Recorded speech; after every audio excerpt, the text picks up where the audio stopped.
Okay, so unang-una ma'am, ang usapin din dito ay tungkol sa international law. So, 'di ba, 'pag pinag-uusapan natin ng international law, it really pertains to our adherence, okay, dito sa mga international agreement that we have entered into. So, including yung tinatawag nating Vienna Convention on Diplomatic Relations. So, yan yung basehan ng pagdedeklara na pwedeng ideklara ng isang country ng yung isang tao na hindi ka nais-nais. So yun ang ibig sabihin ng persona non grata. So uh, kung ikaw ay dineklara na persona non grata, so meaning hindi ka kanais-nais na isang individual na tumira sa isang country like the Philippines. So nakapaloob yan sa Article 9 ng ating Vienna Convention na pwede niyang ideklara na sa tumatanggap na estado gaya ng Pilipinas na ang isang diplomat ay consider niyang persona non grata. So, although nakaloob din dito sa Article 9 ng ating Vienna Convention na kahit wala itong kailangang paliwanag or dahilan. But of course, ngayon, di ba, merong usapin ng away tungkol sa West Philippine Sea. So, syempre, sa atin naman, it's our duty to protect our lands, di ba? So, kung yan, diplomat na yan ay nagpapahayag ng bagay na hindi sang-ayon sa ating country na sa tingin ng ating mga opisyal, okay, so bilang yung ating Pangulo or yung ating Department of or Foreign Affairs ay hindi sumasang-ayon sa ating mga prinsipyo at kailangan nating i-declare yan as persona non grata. So, mas malalim yun na dahilan na, na pwede nilang pauwiin or palitan yung diplomat na yan at ipadala pabalik ng China.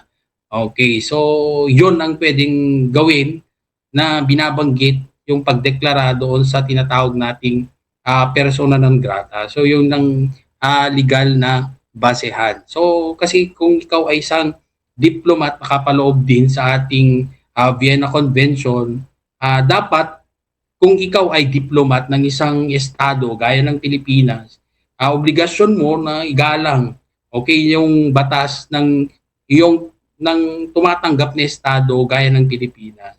So hindi rin sila pwedeng makialam sa internal affairs ng ating bansa. So sa punto na to na nagpapahayag yung ating pamahalaan, lalo na yung mga opisyal natin, di ba? Na 'di ba, siyempre tayo, we need to protect also our lands. So etong diplomat na to kung nagpapahayag siya ng mga bagay na hindi katanggap-tanggap sa atin, lalo na kung yung usapin ay tungkol sa internal affairs ng bansa. So pwedeng yan ang dahilan para ito ay deklarang persona non grata at ang ibig sabihin nito kailangan siyang pauwiin sa bansang nagpadala nito, which is in this case yung China. Okay, so mabalin na tang ating i-request nga ron nga masabalyan da no hantayon nga Yes. ka isuda attorney.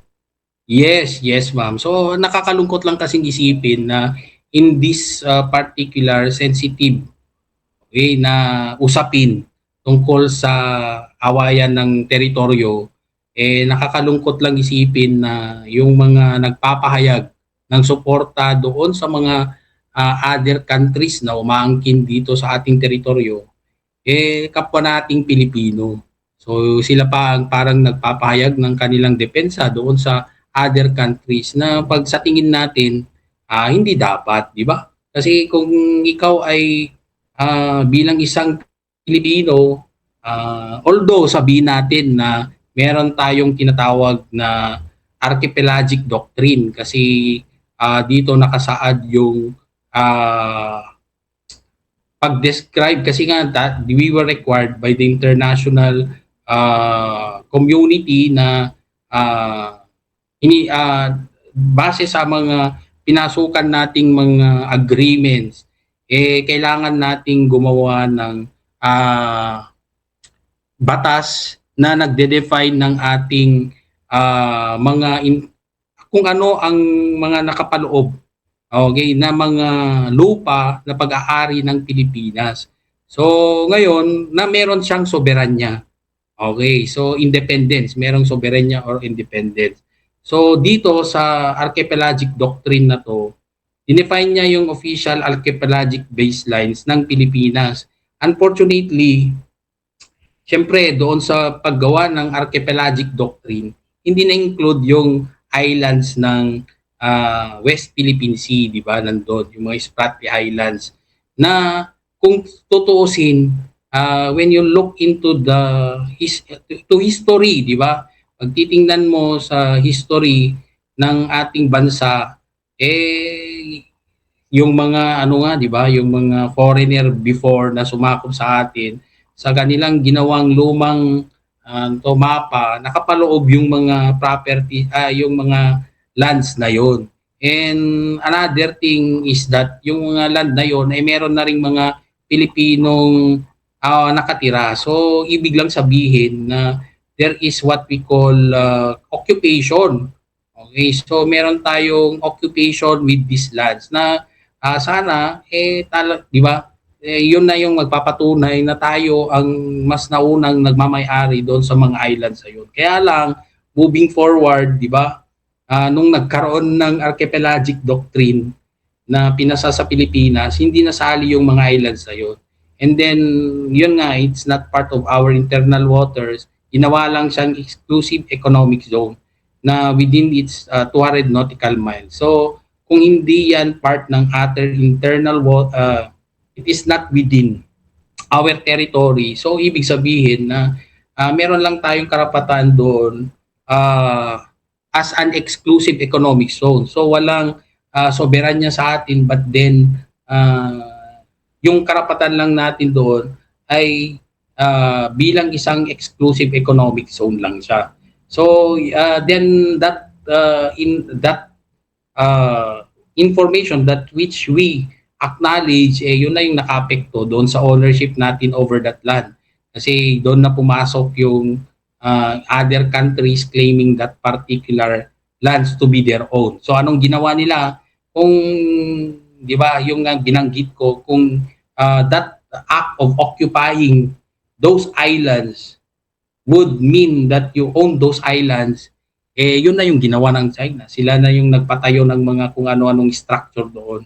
So, parang napakahirap ng gawin na paalisin sila kasi nga marami ng structure na pinatayo doon. And then gumawa na sila ng kwento ng 9-dash line na sinasabi nila na nasa history din nila na it was also owned, those islands were owned by them earlier than the time na nagkaroon daw ng mapa ang Pilipinas na nakapaloob yung mga islands na yon. So, lalong gumalo yung sitwasyon, and it's sad to say na moving forward, sana naman tayo ay we have to be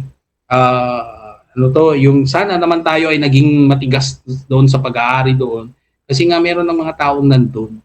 Nakakalungkot isipin na sa panahon ngayon, nag-aaway-away pa yung ating mga opisyal na kung tayo bang may-ari noon or hindi. Dapat sana, di ba, sa ating pansariling pananaw, hindi na tong usaping legal na yung ating pag-define based on the archipelagic doctrine, but rather we should assert our sovereignty over those lands because of our occupation with those islands. So, yun naman yung nakikita natin dyan na komplikasyon. So, tayo namang mga Pilipino, nag-aaway-away tayo, parang hindi naman tama, di ba? Dapat tayo pa, kahit anong sabihin natin, kahit na ano pang legal na basehan na pwedeng tingnan sa ating batas na tagilid tayo doon sa definition ng pagmamay-ari doon sa mga islands na yun, dapat we are united na we are claiming those islands as our own. So yun lang naman yun.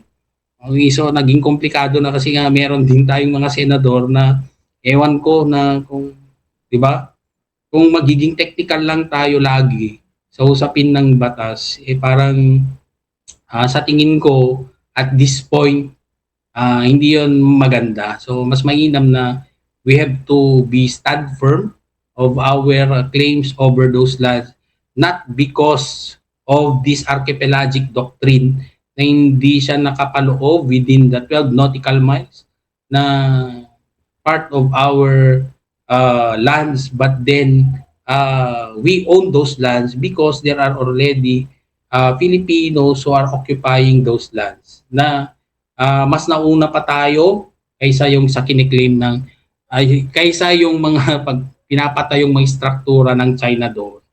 Okay, so yun lang naman yung ang ating kaisipan tungkol dito.